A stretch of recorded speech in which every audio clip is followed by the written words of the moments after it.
தென்னாடுடைய சிவனே போற்றி, எந்நாட்டவர்க்கும் இறைவா போற்றி. நேயர்கள் எல்லாருக்கும் வணக்கம். இந்த வீடியோவில் 2026 வருடத்திற்குண்டான ஏப்ரல் மாத ராசி பலன் அப்படிங்கிறது தான் நம்ம பார்க்க போறோம்.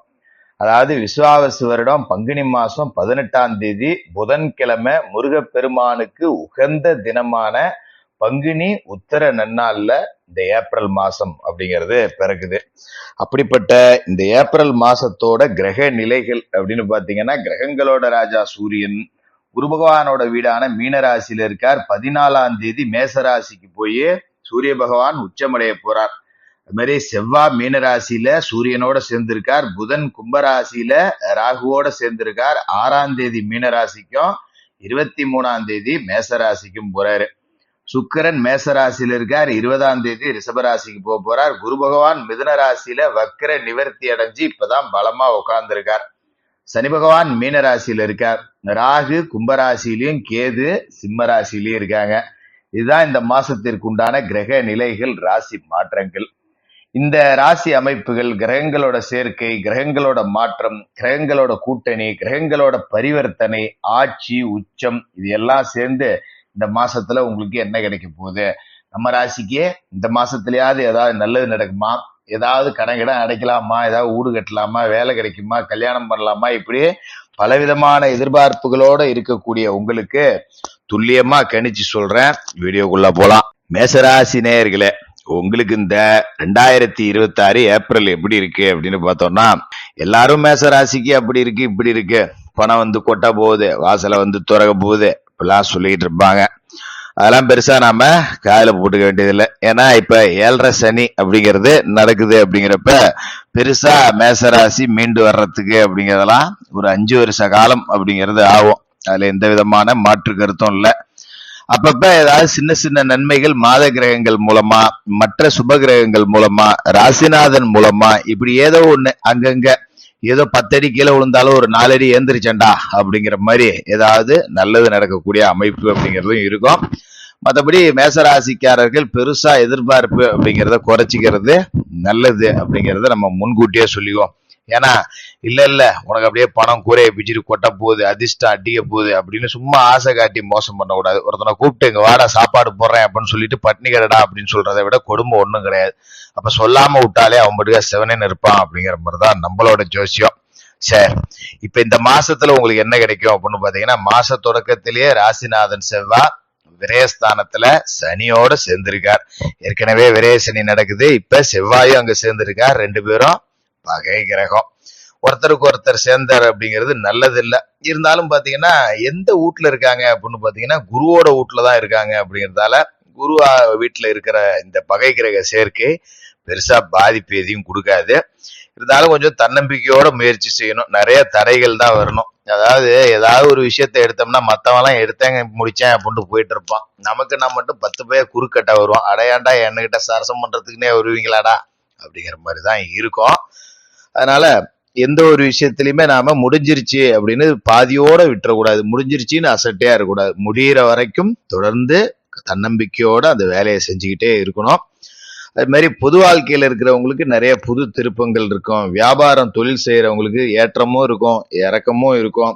உத்தியோகத்துல மேல்மட்டத்துல உள்ளவங்கள அனுசரிச்சு போகணும். குறிப்பா பாத்தீங்கன்னா அரசியல்வாதிகள், இது தேர்தல் காலம் அப்படிங்கறதால ஒரு கட்சியில இருக்கேன் போறேன் வரேன் அப்படின்னா டப்புன்னு கட்சி மாறி போறேன், இல்ல நான் இந்த ஏத்துக்கிட்டேன் போயிட்டேன், உங்களுக்கு மேல பொறுப்புல உள்ளவங்கள பகைச்சிக்கிட்டேன், அந்த மாதிரி எல்லாம் ரிஸ்க் எடுக்காம இருக்கிறது அப்படிங்கிறது தான் இந்த காலகட்டத்தை பொறுத்த வரைக்கும் உங்களுக்கு நல்லது.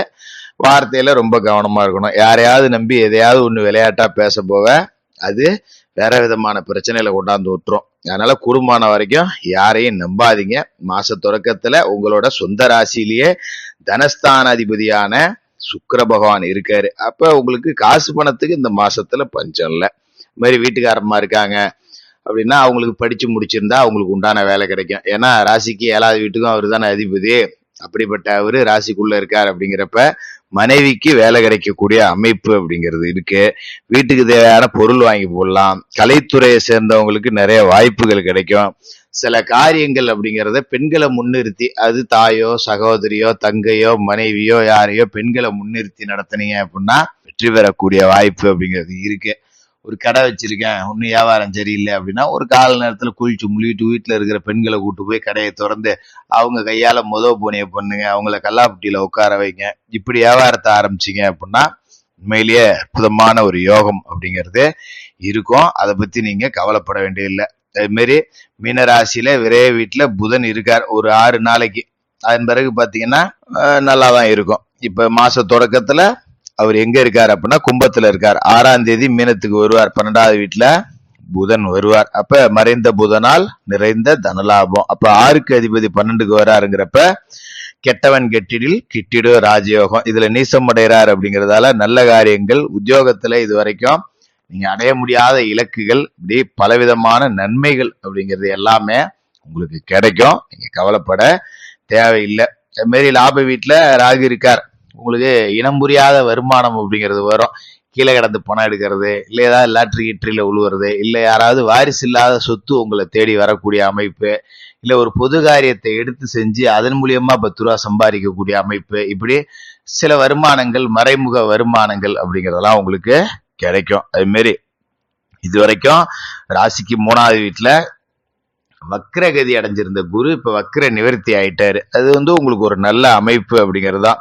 9க்கும் 12க்கும் அதிபதியான குரு இப்ப பலம் அடைஞ்சிருக்காரு. அப்படிங்கும் போது பிள்ளைகளோட வாழ்க்கை தரத்தை உயர்த்தி கொள்ளணும் அப்படிங்கிற முயற்சியில ஈடுபடுவீங்க. நம்ம தான் ஏதோ ஏலம் மலையா பிறந்துட்டோம், போயிட்டோம், படிக்கல போல வரல, இல்ல சரியான அமைப்பு கிடைக்கல போல வரல, பிள்ளைங்களையாவது ஒரு நல்ல இடத்துல உட்கார வச்சு அழகு பார்த்துடணும் அப்படின்னு நினைக்கக்கூடிய பெற்றோர்களுக்கெல்லாம் இந்த காலகட்டம் அப்படிங்கிறது ரொம்ப நல்லாவே இருக்கும். மாதிரி பிள்ளைகளோட கல்வி, பிள்ளையோட விளையாட்டு, படிச்சு முடிச்சுட்டு வேலை கிடைக்காம இருக்கிற பிள்ளையா இப்ப வேலைக்கு போயிடும். இல்ல படிச்சு முடிச்சுட்டு பொறுப்பே இல்லாம என் புள்ள சுத்திட்டு இருக்கு, என்ன பண்றது, போ நான் தான் கஷ்டப்பட்டேன், என் பிள்ளையும் கஷ்டப்பட்டுருமோ அப்படின்னு நினைக்கிறவங்களுக்கு எல்லாம் பிள்ளைங்க இதுக்கு மேல தெளிவு பெற்று நம்ம தாய் தகப்பன் நமக்கு தான் கஷ்டப்படுது, நம்மளால முடிஞ்ச 10 ரூபா அவங்களுக்கு உதவியா இருக்கணுமே, உபத்திரவமா இருக்கக்கூடாது அப்படின்னு ஒரு மனம் திருந்தி ஒரு வேலை வெட்டிக்கு போவாங்க. பெருமையா சொல்லிக்கலாம். கேட்கறவன்ட்ட பதில் சொல்ல முடியாது. என்னப்பா அவன் புள்ள படிச்சுட்டு இங்கேயே சுத்திட்டு இருக்கான், எப்ப பார்த்தாலும் ஒரு மோட்டர் போய் தூக்கிட்டு இந்தாண்டி சுத்திட்டு இருக்கான், என்ன எதுவும் வேலைக்கு போலியா, ஏதாவது பொண்ணுன்னு பாத்தியா, எங்க போ அவன் வேலைக்கு போனால பொண்ணு பாக்குறது அப்படின்னு நம்ம மனசுக்குள்ள புலம்பிட்டு கிடந்தோம் இல்லையா. அந்த நிலமெல்லாம் இதுக்கு மேல இருக்காது.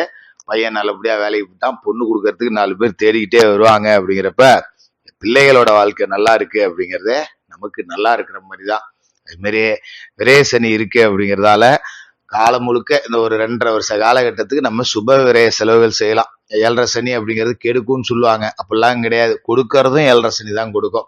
அப்ப ஒரு மண்ணு வாங்கலாம், மனம் வாங்கலாம், வீடு கட்டலாம், பிள்ளைகளுக்கு கல்யாணம் பண்ணலாம், காது ஊத்து இடத்தலாம், விருந்து விசேஷ நிகழ்ச்சிகள், ஏதாவது வேண்டுதல்கள், குலதெய்வ கோயிலுக்கு ஏதாவது பாக்கி இருந்ததுன்னா அதையெல்லாம் நிறைவேற்றக்கூடிய ஒரு அற்புதமான காலகட்டம்.